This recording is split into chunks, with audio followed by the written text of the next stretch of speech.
From dazzling Christmas trees adorned with decorations to gift giving and, of course, quick kiss under the mistletoe. Here in the U.S., we have plenty of traditions, don't we, to help celebrate the holiday season. What about the rest of the world, though? CNN editorial producer Nadia Belchik is here, giving us a glimpse of what the rest of the globe is doing this morning. Merry Christmas. Merry Christmas. So good to see you. And I thought we would start off in Japan. Oh, let's. Okay. Because due to some brilliant marketing, in Japan, Christmas has become synonymous with Kentucky Fried Chicken.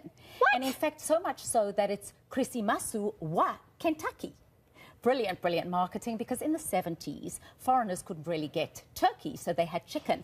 And now on Christmas, people will line up for their Kentucky Fried Chicken. They may even order their Kentucky Fried Chicken 2 months in advance, bearing in mind that most Japanese are irreligious or Buddhist or Shinto.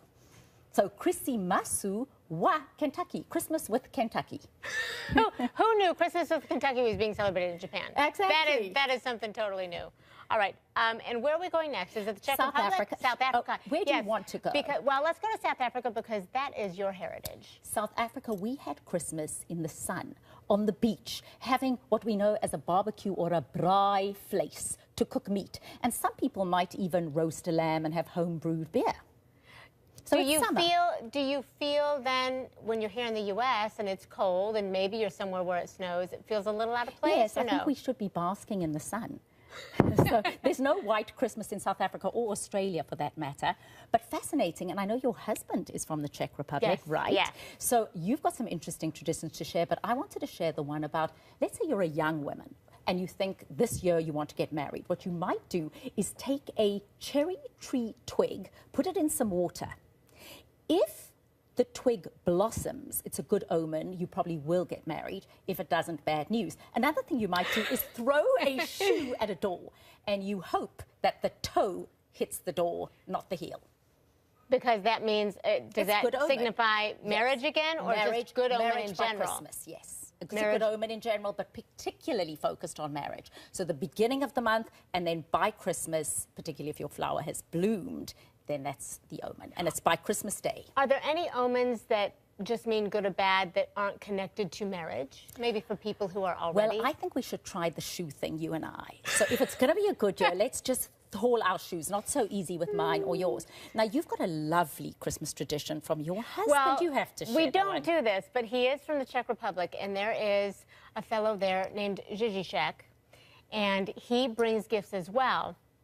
But before you get to open the gifts he brings, he also brings a list of grievances of everything that you have done wrong all year. And you have to read through that list before you're allowed to open your gifts. And my husband said, growing up, there were many years that his list was quite long. And he would be sitting there, and his mother was sitting there with her brandy in one hand, her cigarette in the other, and a big old smile. So what is that thing that people put on the elf on the shelf? So would he be like your elf on the shelf? No.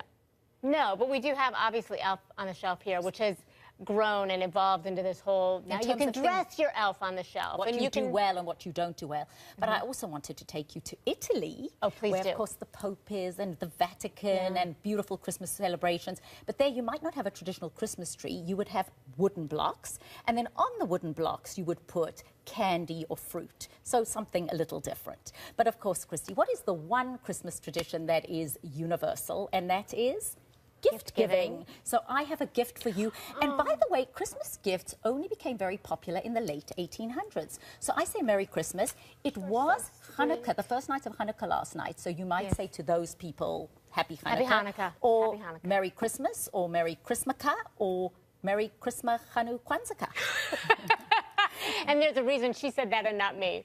Oh, Merry Christmas. Merry Christmas, and just beautiful holidays to all, and celebrate with good cheer. No doubt about it. And here's to a stellar 2017. A stellar 2017. Thank you so much, Nadia. We appreciate you.